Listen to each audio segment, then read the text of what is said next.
Fayaturae, Fayaturae, Itiwairuareka, Hearahi motataue,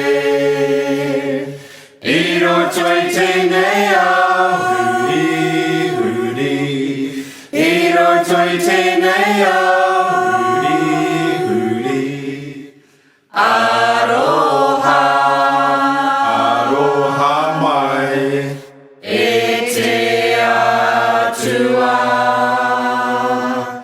Aloha mai, ki o whanau, e hoko miharo nei.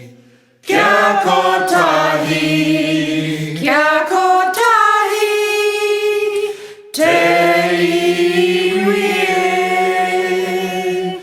Fayaturae,